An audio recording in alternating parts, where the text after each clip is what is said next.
Pendiri Wahabi itu bernama Muhammad bin Abdul Wahab. Dia dua orang kakak beradik. Namanya satu Muhammad, ayahnya Abdul Wahab. Namanya satu lagi Sulaiman. Muhammad bin Abdul Wahab, Sulaiman bin Abdul Wahab. Abdul Wahab ayahnya, anaknya namanya Muhammad, satu Sulaiman satu. Abdul Wahab ayahnya ni dengan Sulaiman ni macam kita pemahamannya. Pakai zikir jahar, la ilaha illallah, la ilaha illallah. Pakai talqin mayat. Tapi ayahnya ni dengan kakaknya ni akan dibunuhnya. Kenapa akan mereka bunuh? Karena berbeda pemahaman dengan dia. Maka bahaya, hati-hati jangan sampai ada anak kita yang kena virus mereka. Bahaya. Bahaya.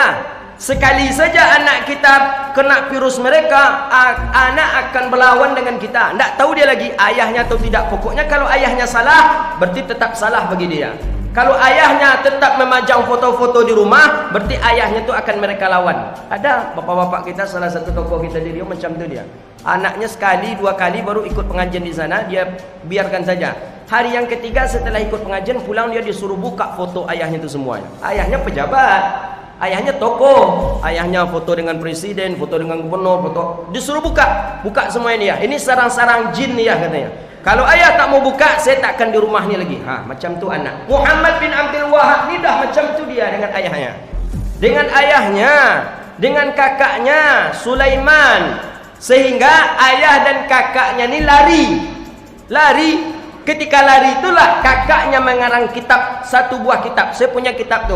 Namanya Sawa'iqul Uluhiyah Radda lil Wahabiyah. Kakaknya yang mengarang kitab itu. Di dalamnya dijelaskan oleh kakaknya itu kejahatan adiknya. Karena Wahabi ini dah buruk sejarah, buruk sekali sejarah tentang Wahabi ini. Bahawa Wahabi ini berdarah dan Wahabi ini pembunuh. Setiap orang yang berbeda pemahaman dengan dirinya akan dihalalkan darahnya.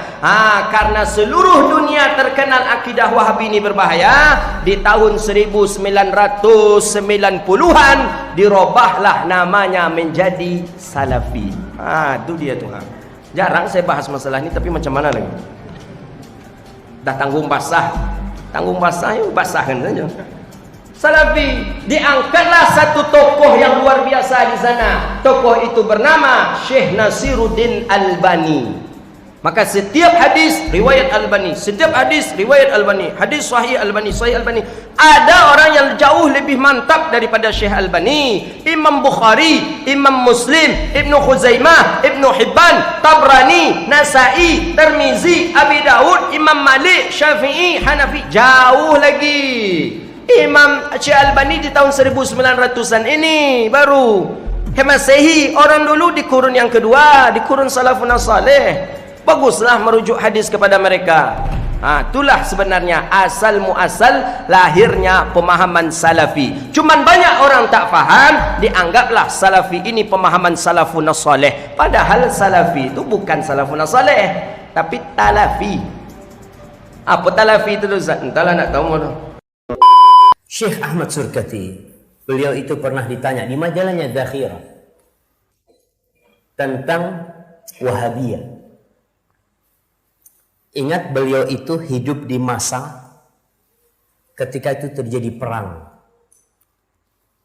antara Al Saud dengan pemerintahan Alawiyin, Ashraf yang ketika itu menguasai Mekah dan Madinah. Guru-guru Syekh Ahmad Surkati kebanyakan dari orang-orang Mekah yang mereka mendapatkan informasi yang salah tentang dakwah Syekh Muhammad bin Abdul Wahab.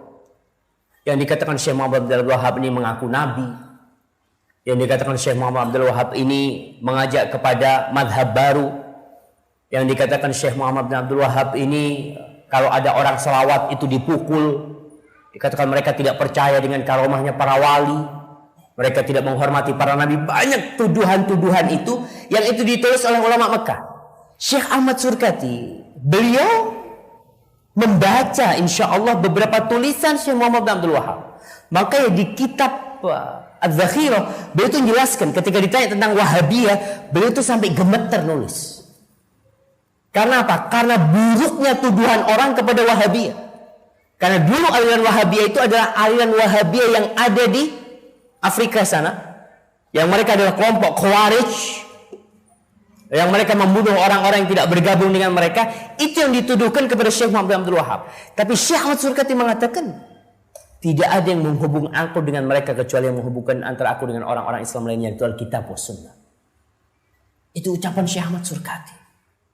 Kalau berkaitan dengan kitab Muhammad Abdul, iya, Syekh memang membaca kitab Tauhid karyanya Muhammad Abdul. Dan itu yang sampai kepada beliau. Jadi kalau kita lihat, ya pada masa itu ingat jamaah, kita harus memposisikan diri kita ketika melihat Syekh Ahmad Surkati di masa peperangan Belanda. Belum merdeka Indonesia.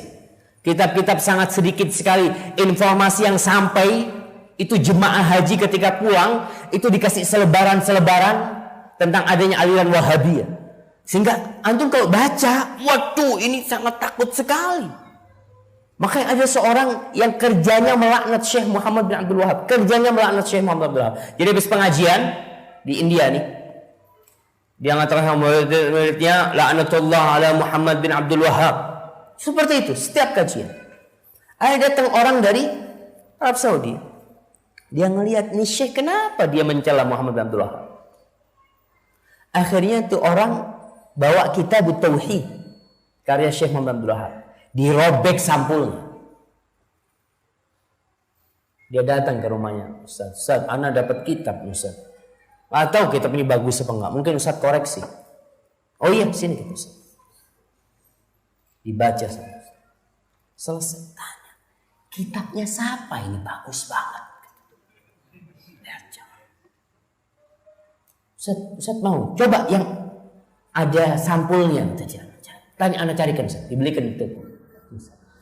Kata Ustaznya, ini Muhammad bin Abdul Wahab yang kita celah setiap kajian. Iya Ustaz. Laqad zalamna ar-rajul. Kita telah menzalimi orang ini.